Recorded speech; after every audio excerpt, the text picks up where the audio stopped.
Hi friends, टीचमेट में आप सभी का स्वागत है। बीपीएससी प्रधान शिक्षक परीक्षा के लिए स्पेशल स्टडी मटेरियल जो कि आपके शिक्षण शास्त्र से ही संबंधित है, इसका हम लोग आज 70 प्रश्न हल करेंगे।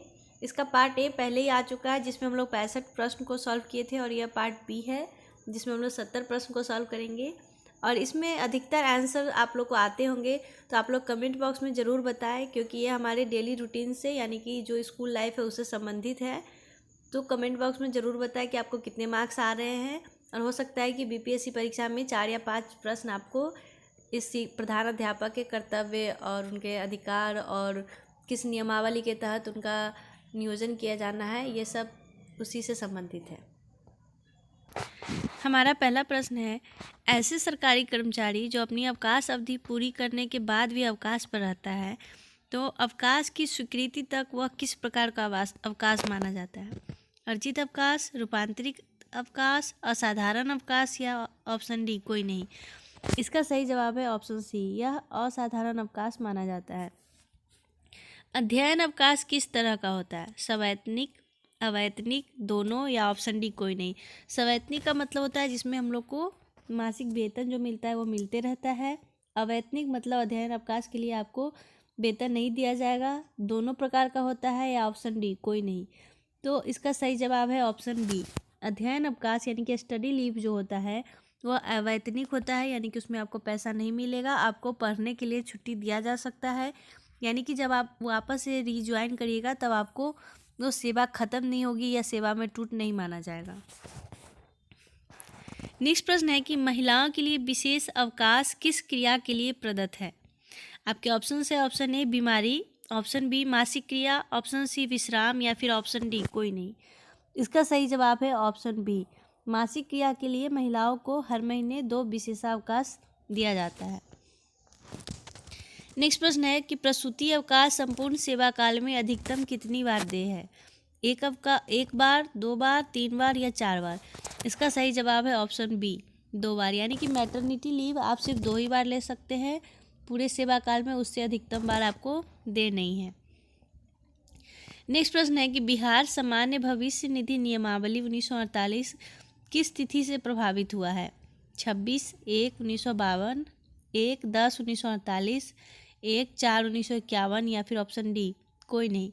इसका सही जवाब है ऑप्शन बी, यह 1 अक्टूबर 1948 से प्रभावित हुआ है।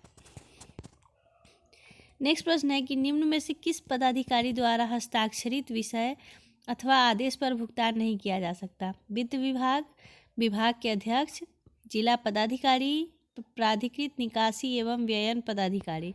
इसका सही जवाब है ऑप्शन ए, वित्त विभाग। नेक्स्ट प्रश्न है कि बिहार भविष्य निधि नियमावली 1948 के अधीन अभिधान की राशि का निर्धारण कौन करता है? जिला पदाधिकारी, लेखा पदाधिकारी, सांख्यिकी पदाधिकारी या जिला भविष्य निधि पदाधिकारी? इसका सही जवाब है ऑप्शन डी, जिला भविष्य निधि पदाधिकारी। बिहार राजपत्रित पदाधिकारियों का सेवांत लाभ से संबंधित पेंशन एवं ग्रेच्युटी का अंतिम भुगतान आदेश कौन देता है? अपर सचिव, मुख्य सचिव, राज्य वित्त पदाधिकारी या महालेखाकार? इसका सही जवाब है ऑप्शन डी, महालेखाकार। नेक्स्ट प्रश्न है, पेंशन नियमावली के अंतर्गत वर्ष से क्या तात्पर्य है? कैलेंडर वर्ष, वित्तीय वर्ष, पंचांग वर्ष या फिर ऑप्शन डी कोई नहीं। तो पेंशन नियमावली के अंतर्गत वर्ष से तात्पर्य होता है वित्तीय वर्ष। नेक्स्ट प्रश्न है कि बिहार सामान्य भविष्य निधि नियमावली 1948 के प्रावधान के अंतर्गत लेखा पदाधिकारी से क्या प्रेरित है? महालेखाकार, बिहार लेखा शाखा सेवा, निधि शाखा का प्रभारी शाखा पदाधिकारी या फिर ऑप्शन डी कोई नहीं। इसका सही जवाब है ऑप्शन सी। नेक्स्ट प्रश्न है कि शैक्षिक नेतृत्व निम्न में से किसमें नहीं होता है? शिक्षक में, प्रधानाचार्य में, पर्यवेक्षक में या फिर ऑप्शन डी वर्ग शिक्षक में? तो शैक्षिक नेतृत्व वर्ग शिक्षक में नहीं होता है, क्योंकि हमेशा कहा जाता है बाल केंद्रित शिक्षा, यानी कि शिक्षक कक्षा में खुद नेतृत्व नहीं करेगा, वो बच्चों के हिसाब से यानी कि केंद्र में बच्चों को रख के पढ़ाएंगे, या बच्चों के हिसाब से पढ़ाई होनी चाहिए। नेक्स्ट प्रश्न है कि शैक्षिक नेतृत्व में ऐसा कौन सा गुण होना चाहिए? दार्शनिक का, वाचक का, प्रेरक का, या फिर ऑप्शन डी कोई नहीं? इसका सही जवाब है ऑप्शन सी, प्रेरक। यानी कि मोटिवेशन का गुण उसमें सबसे ज़्यादा होना चाहिए, ताकि वो सामने वाले यानी कि अपनी टीम को मोटिवेट कर पाए कि वो अच्छे से काम कर पाए। नेक्स्ट प्रश्न है कि शैक्षिक नेतृत्व का कार्य क्षेत्र निम्न में से कौन सा है? नीति निर्धारण करना, शैक्षिक संस्थानों का कुशलतम उपयोग, कार्यों का निश्चय एवं प्रारूप तैयार करना, या फिर ऑप्शन डी उपरोक्त सभी? इसका सही जवाब है ऑप्शन ए, शैक्षिक नेतृत्व का कार्यक्षेत्र नीति का निर्धारण करना है, नियम बनाना। नेक्स्ट प्रश्न है कि विद्यालय में दैनिक कार्य तालिका की विशेषताओं में कौन सा उपयुक्त नहीं है? पाठ्य योजना परिरूपण, पाठचर्या का परिरूपण, शिक्षकों का व्यक्तित्व प्रदर्शन, चेतना सत्र और राष्ट्रगान का समय निर्धारण। इसका सही जवाब है ऑप्शन सी, शिक्षकों का व्यक्तित्व प्रदर्शन दैनिक कार्य तालिका की विशेषताओं में उपयुक्त नहीं है, बाकी ये सभी दैनिक कार्य तालिका की विशेषता में आते हैं। नेक्स्ट प्रश्न है कि बुनियादी शिक्षा का व्यावसायिक पहल का सिद्धांत किस महापुरुष की कल्पना थी? जवाहरलाल नेहरू, सर्वपल्ली राधाकृष्णन, विनोबा भावे, या फिर option D Mahatma Gandhi?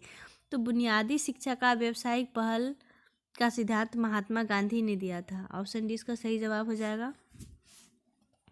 Next प्रश्न है कि शैक्षिक प्रबंधक द्वारा निम्न में से कौन से कार्य कुशलतापूर्वक किए जाने चाहिए? शैक्षिक कार्यों का क्रियान्वयन, शैक्षिक संस्थानों को संसाधन युक्त बनाना, पाठ्यक्रम निर्माण एवं सुधार करना, या फिर ऑप्शन डी उपयुक्त सभी? इसका सही जवाब है ऑप्शन ए, शैक्षिक कार्यों का क्रियान्वयन। नेक्स्ट प्रश्न है कि प्रभावी शैक्षिक प्रबंधन में कौन से कौशल होने चाहिए? तकनीकी कौशल, मानवीय कौशल, संरचनात्मक कौशल, या फिर ऑप्शन डी उपरोक्त सभी? तो प्रभावी शैक्षिक प्रबंधन में संरचनात्मक कौशल होने चाहिए, ऑप्शन सी इसका बिल्कुल सही जवाब हो जाएगा। नेक्स्ट प्रश्न है कि शिक्षा प्रशासन के निम्न में से कौन सा कार्य है? नियोजन, कर्मचारी, निर्देशन, या फिर ऑप्शन डी उपयुक्त सभी? इसका सही जवाब है ऑप्शन सी, निर्देशन। नेक्स्ट प्रश्न है कि राज्य के नीति निर्देशक तत्व के तहत निम्न में से कौन सा नहीं आता है? व्यक्तियों की स्थिति के अनुसार काम दिया जाना, शिक्षा की प्राप्ति हेतु आवश्यक कदम, सुख सुविधा और भोग प्रदान करना, या फिर ऑप्शन डी स्वास्थ्य के प्रति सार्थक प्रयास? इसका सही जवाब है ऑप्शन डी, स्वास्थ्य के प्रति सार्थक प्रयास। नेक्स्ट प्रश्न है कि राज्य के नीति निर्देशक तत्व के अधीन अनुच्छेद 46 में वर्णित तथ्य में निम्न में से कौन सा प्रावधान है? यानी कि नीति निर्देशक तत्व में अनुच्छेद 46 में क्या लिखा गया है? आपके ऑप्शन है, ऑप्शन ए, राज्य अनुसूचित जाति या जनजाति की शिक्षा, अर्थ, शोषण पर उल्लेख, सामुदायिक सुरक्षा, पेंशन योजना, या फिर स्वतंत्रता सेनानियों के हित? इसका सही जवाब है ऑप्शन ए, राज्य के नीति निर्देशक तत्व के अनुच्छेद 46 अनुसूचित जाति और जनजाति की शिक्षा, अर्थ और शोषण पर उल्लेखित है। नेक्स्ट प्रश्न है कि राज्य की मिश्रित संस्कृति के विभिन्न पहलुओं पर राज्य के नीति निर्देशक तत्व का कौन सा अनुच्छेद है? 45, 41, 350 या 351? इसका सही जवाब है ऑप्शन ए, 45। नेक्स्ट प्रश्न है कि शिक्षक शिक्षण पद्धति में व्यक्तित्व के मानदंड कौन से हैं? बुद्धिमत्ता, विवेक, प्रभावशाली संप्रेषण, या फिर ऑप्शन डी सभी? इसका सही जवाब है ऑप्शन डी। नेक्स्ट प्रश्न है कि वर्तमान शिक्षा व्यवस्था के ढांचे की जड़ 1854 ईस्वी में रखा गया था, जो किससे संबंधित है? मैकाले की शिक्षा नीति, वुड डिस्पैच की शिक्षा नीति, मुदालियर आयोग, या फिर ऑप्शन डी कोई नहीं? इसका सही जवाब है ऑप्शन डी, वुड डिस्पैच, जो कि 1854 ईस्वी में आया था। उसमें वर्तमान शिक्षा व्यवस्था के ढांचे की जड़ को रखा गया था। और मैकाले सिद्धांत जो है वो 1813 ईस्वी में आया था, जो कि निस्यंदन सिद्धांत है। यानी कि मैकाले का कहना था कि कुछ ही लोगों को शिक्षित किया जाए और वो फिर दूसरे लोगों को शिक्षित करेंगे, यानी कि छन छन के नीचे तक आएगा। नेक्स्ट प्रश्न है कि समन्वय एवं संप्रेषण से संबंधित निम्न में से कौन सा अनुरूप नहीं है? सीधा संबंध का नियम, परस्पर संबंध का नियम, मूल्यांकन आधारित नियम, या फिर लगातार समन्वय का नियम? इसका सही जवाब है ऑप्शन सी, मूल्यांकन आधारित नियम समन्वय और संप्रेषण से सीधा संबंधित नहीं है, यानी कि ऑप्शन सी। नेक्स्ट प्रश्न है कि नवाचारी शिक्षा के अंतर्गत कौन सा कार्य नहीं रखा गया है? नित्य प्रयोग एवं शोध, निबंध आधारित ज्ञान प्रदान, शिक्षण प्रशिक्षण या फिर सतत मूल्यांकन। तो नवाचारी शिक्षा के अंतर्गत निबंध आधारित ज्ञान प्रदान को नहीं रखा गया है। निबंध आधारित ज्ञान प्रदान में होता है कि बहुत सारे क्वेश्चंस को बोर्ड पे लिख दिया जाए और बच्चे उसको उतार ले, या फिर बच्चे को कोई टॉपिक दे दिया जाए कि इस पे निबंध लिख के लाओ। ये नवाचारी शिक्षा के अंतर्गत नहीं आता है, बल्कि नवाचारी शिक्षा के अंतर्गत रोल प्ले मेथड से, चार्ट से, मॉडल से या फिर खेल विधि से आप बच्चों को पढ़ाएं, डेली प्रयोग करें और शोध करके उनको दिखाएं। शिक्षक का प्रशिक्षण होना चाहिए और साथ ही साथ सभी बच्चों का सतत मूल्यांकन होना चाहिए। ये सभी नवाचारी शिक्षा के अंतर्गत आते हैं, लेकिन निबंध आधारित ज्ञान प्रदान जो है वो नवाचारी शिक्षा के अंतर्गत नहीं आते हैं। नेक्स्ट प्रश्न है कि शिक्षण पद्धति में कार्यानुभव के अंतर्गत निम्न में से कौन सा अनुपयोगी है? कारपेंटरी, हस्तकला, बढ़ईगिरी या फिर हलवाईगिरी। तो कार्य अनुभव के अंतर्गत हलवाईगिरी को नहीं रखा गया है। ऑप्शन डी इसका बिल्कुल सही जवाब है, जबकि कारपेंटरी, बढ़ईगिरी और हस्तकला ये सभी कार्य अनुभव के अंतर्गत आते हैं। नेक्स्ट प्रश्न है कि किन किन परिस्थितियों में सेवानिवृत्त सरकारी सेवक की पेंशन रोक दी जाती है? गंभीर अपराध, घोर कदाचार, न्यायिक व विभागीय कार्यवाही चल रही हो या फिर ऑप्शन डी सभी। इसका सही जवाब है ऑप्शन बी, घोर कदाचार के आरोप में सेवानिवृत्त जो सरकारी सेवक है उनकी पेंशन रोक दी जाती है।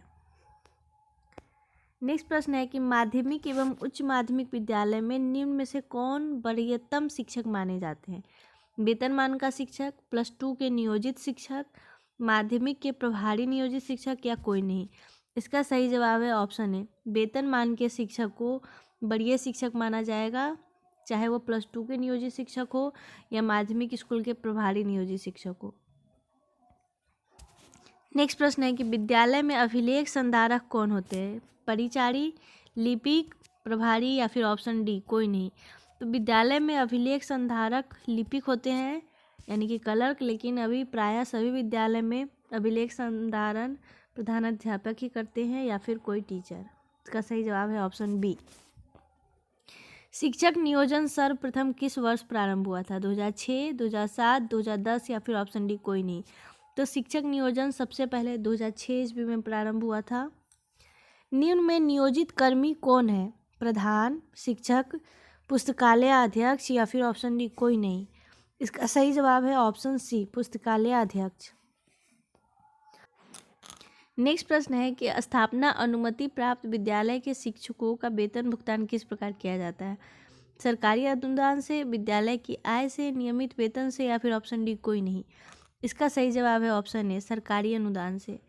निम्न में से कौन वर्दी भत्ता का हकदार नहीं है? प्रहरी, पदचार, आदेशपाल या लिपिक। वर्दी भत्ता का हकदार यानी कि कौन ऐसे लोग हैं जो वर्दी पहनते हैं और जो वर्दी पहनते हैं उनको वर्दी भत्ता मिलता है, बाकी को नहीं मिलता है। तो लिपिक जो है उनका कोई ऐसा वर्दी डिसाइड नहीं है कि उनको यही कपड़ा पहन के आना है, इसलिए उनको वर्दी भत्ता नहीं मिलता। निम्न में से किसे साइकिल की राशि मिलती है? प्राथमिक स्कूल के छात्र, माध्यमिक स्कूल के छात्र, उच्च माध्यमिक के छात्र या फिर सभी को। इसका सही जवाब है ऑप्शन बी, माध्यमिक स्कूल के छात्र को साइकिल की राशि मिलती है। पोशाक की राशि किसे नहीं मिलती? प्रारंभिक विद्यालय, उच्च माध्यमिक विद्यालय, +2 माध्यमिक विद्यालय या फिर ऑप्शन डी कोई नहीं। इसका सही जवाब है ऑप्शन सी, +2 माध्यमिक विद्यालय के बच्चों को पोशाक की राशि नहीं मिलती है।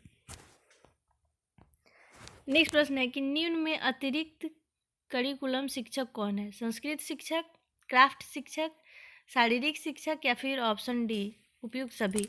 इसका सही जवाब है ऑप्शन बी, क्राफ्ट शिक्षक जो है वो अतिरिक्त करिकुलम शिक्षक के अंतर्गत आते हैं। नेक्स्ट प्रश्न है कि माध्यमिक या उच्च माध्यमिक विद्यालयों में किस पाठ्यक्रम का समावेश नहीं होता? संगीत, क्राफ्ट, कृषि या फिर ऑप्शन डी सब। इसका सही जवाब है ऑप्शन सी, कृषि जो है ये उच्च माध्यमिक विद्यालयों के पाठ्यक्रम में नहीं आता। नेक्स्ट प्रश्न है कि प्रारंभिक विद्यालय शिक्षा समिति के गठन में कुल कितने सदस्य रखे जाते हैं? 15, 20, 22 या फिर 17। इसका सही जवाब है कुल 17 सदस्य होते हैं, यानी कि ऑप्शन डी। और इन्हीं 17 सदस्यों के द्वारा सचिव का चुनाव किया जाता है। नेक्स्ट प्रश्न है कि प्रारंभिक विद्यालय शिक्षा समिति के अध्यक्ष कौन होते हैं? इसका जवाब सभी लोग को पता होगा। ऑप्शन बी, संबंधित वार्ड का वार्ड सदस्य ही प्रारंभिक विद्यालय शिक्षा समिति का पदेन अध्यक्ष होता है, यानी कि उनका पद जो है वो फिक्स है। नेक्स्ट प्रश्न है कि प्रारंभिक विद्यालय शिक्षा समिति में कुल सदस्यों में कितने प्रतिशत छात्र छात्राओं की माताएं प्रावधानित है, यानी कि छात्र छात्राओं की माताएं को भाग लेना है। इसका सही जवाब है ऑप्शन डी, 50% बच्चों के माता को ही विद्यालय शिक्षा समिति में शामिल होना है। नेक्स्ट प्रश्न है कि प्रारंभिक विद्यालय शिक्षा समिति का सचिव कौन होता है? विद्यालय प्रधान, संकुल समन्वयक, समिति के सदस्यों द्वारा चयनित सदस्य, या फिर ऑप्शन डी कोई नहीं। इसका सही जवाब है ऑप्शन सी, वो 17 जो समिति के सदस्य होते हैं वही लोग आपस में सचिव का चयन करते हैं कि विद्यालय शिक्षा समिति का सचिव कौन बनेगा। ऑप्शन सी इसका सही जवाब हो जाएगा। शिक्षा समिति की शक्ति एवं कृत्य निम्न में से कौन है? विद्यालय संचालन का अनुश्रवण करना, विद्यालय निधि की देखरेख, विद्यालय भवन का निर्माण और रख रखाव, या फिर ऑप्शन डी उपयुक्त सभी। ये जो इसका सही जवाब है वो है ऑप्शन डी, ये सभी विद्यालय शिक्षा समिति के शक्ति एवं कार्य के अंतर्गत आते हैं। शिक्षा समिति का कार्यकाल कितने वर्ष का होता है? 3 साल, 4 साल, 2 साल, कोई नहीं। इसका सही जवाब है ऑप्शन ए, शिक्षा समिति का कार्यकाल 3 साल का होता है।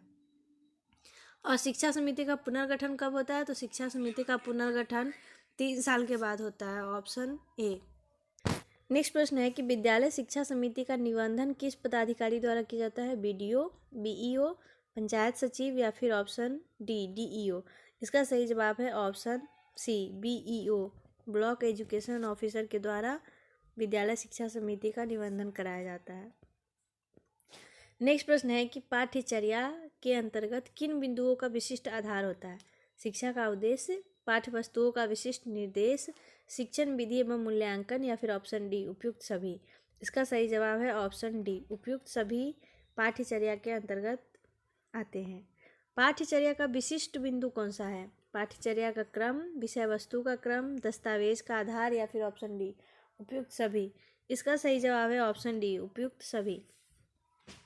अवकाश की अवधि में विभागीय आदेश से यदि किसी विशेष कार्य पर प्रतिनियुक्त किया जाता है तो उसके बदले में कौन सी छुट्टी स्वीकृत की जाती है? रूपांतरित, आकस्मिक, क्षतिपूरक, या फिर ऑप्शन डी कोई नहीं। इसका सही जवाब है ऑप्शन सी, उसके बदले में क्षतिपूर्ति अवकाश दिया जाता है। अर्जित अवकाश अधिकतम कितने दिनों का मान है? 300 दिन, 12 दिन, 16 दिन, या फिर 22 दिन। तो अर्जित अवकाश पूरे सेवा काल में अधिकतम 300 दिन का ही मान्य है।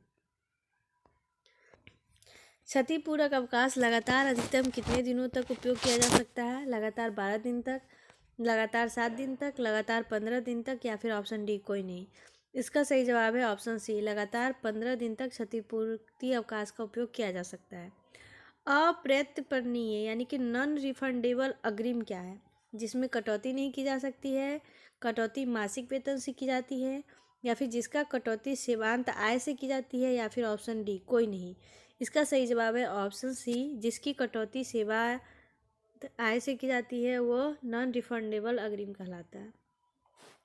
अप्रत्यापर्णीय अग्रिम किसे दी जाती है? 20 वर्ष की सेवा पूरी करने पर, 10 वर्ष की सेवा पूरी करने पर, 15 वर्ष की सेवा पूरी करने पर, या फिर ऑप्शन डी कोई नहीं। इसका सही जवाब है ऑप्शन ए, 20 वर्ष की सेवा पूरी करने पर ही अप्रत्यापर्णीय अग्रिम दी जाती है। नेक्स्ट क्वेश्चन है कि माध्यमिक विद्यालय के शिक्षकों का अप्रत्यर्पणीय अग्रिम किसके द्वारा स्वीकृत होता है? तो यह आरडीडीई के द्वारा स्वीकृत किया जाता है।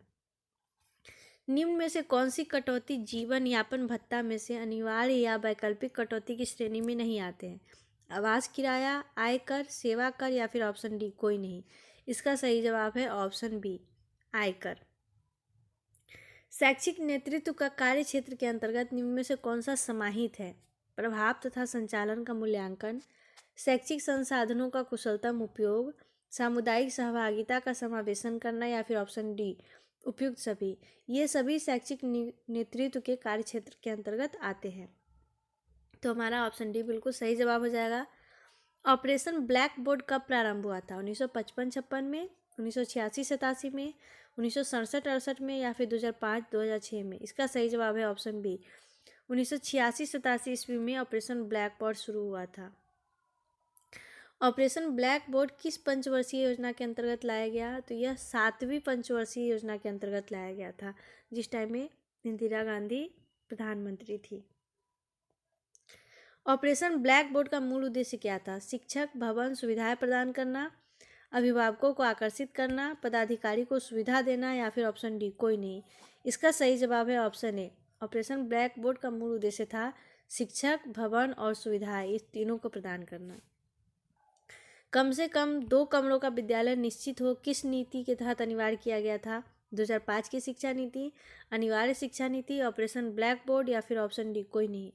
यह ऑपरेशन ब्लैक बोर्ड के तहत अनिवार्य किया गया था। ऑपरेशन ब्लैक बोर्ड के तहत शिक्षक विहीन विद्यालयों में न्यूनतम शिक्षकों की संख्या कितनी निर्धारित की गई? तो न्यूनतम शिक्षकों की संख्या 2 निर्धारित की गई थी। 2-in-1 ऑडियो उपकरण किस योजना का प्रारंभन है? पोषण योजना, नई शिक्षा नीति 2009, ब्लैक बोर्ड ऑपरेशन योजना, या फिर ऑप्शन डी कोई नहीं। इसका सही जवाब है option C, blackboard operation योजना 2-in-1 ऑडियो उपकरण योजना का प्रारंभ है। ऑपरेशन ब्लैक बोर्ड में क्या प्रावधान है? क्वालिटी, गुणवत्ता, परिमाण यानी कि क्वांटिटी, शिक्षण सामग्री, या फिर ऑप्शन डी उपयुक्त सभी। तो ऑपरेशन ब्लैक बोर्ड में क्वालिटी यानी कि गुणवत्ता पे विशेष ध्यान दिया गया था। ऑपरेशन ब्लैक बोर्ड किससे संबंधित है? प्रारंभिक विद्यालयों में न्यूनतम सुविधाओं से, साक्षरता अभियान से, अनिवार्य और निःशुल्क शिक्षा से, या फिर ऑप्शन डी प्रौढ़ शिक्षा से। इसका सही जवाब है option D. Operation black board में प्रौढ़ शिक्षा पे विशेष जोर दिया गया था, यानी कि जो 14 वर्ष से ऊपर के लोग हैं उनको शिक्षित करने के लिए ऑपरेशन ब्लैक बोर्ड अभियान चलाया गया था। ऑपरेशन ब्लैक बोर्ड की प्रथम शुरुआत कब हुई थी? तो इसकी प्रथम शुरुआत 1987 ईस्वी में हुई थी। कस्तूरबा गांधी बालिका विद्यालय किस वर्ष प्रारंभ की गई? तो यह 2004 ईस्वी में प्रारंभ की गई थी। राष्ट्रगान के रचयिता निम्न में से कौन है? महादेवी वर्मा, बंकिम चंद्र चटर्जी, रविंद्रनाथ ठाकुर, या फिर ऑप्शन डी मोहम्मद इकबाल। इसका सही जवाब है ऑप्शन सी, रविंद्रनाथ टैगोर के द्वारा राष्ट्रगान को लिखा गया था। निम्न में से कौन सी गतिविधि कस्तूरबा गांधी बालिका विद्यालय में क्रियान्वित है? गरिमा पेटी, कंडेस्ड कोर्स द्वारा अध्ययन, शैक्षिक किशोरी मेले, या फिर ऑप्शन डी उपयुक्त सभी। ये सभी कस्तूरबा गांधी विद्यालय में क्रियान्वित होते हैं, यानी कि ऑप्शन डी हमारा सही हो जाएगा।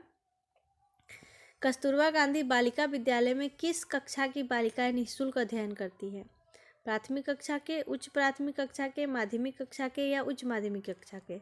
इसका सही जवाब है ऑप्शन बी, उच्च प्राथमिक कक्षा के बालिकाओं को निःशुल्क अध्ययन दिया जाता है कस्तूरबा गांधी विद्यालय में। राज्य में कुल कितने कस्तूरबा गांधी बालिका विद्यालय संचालित है? यानी कि हमारे बिहार राज्य में कुल 200 कस्तूरबा गांधी विद्यालय संचालित होते हैं। और केजीबीवी विद्यालय में कौन से संसाधन निःशुल्क प्रावधानित है?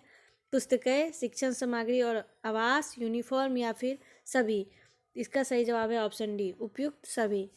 इसी के साथ हमारा आज का लेक्चर समाप्त होता है। आप लोग हमें कमेंट बॉक्स में ज़रूर बताएं कि आपको 70 में से कितने मार्क्स आए हैं, तथा हमें ये भी बताएं कि आपको ये स्पेशल जो चलाया जा रहा है प्रधानाध्यापक के कार्य और कर्तव्य से संबंधित क्वेश्चंस का सेट, ये कैसा लग रहा है और आपको कितने मार्क्स आ रहे हैं। Thank you so much.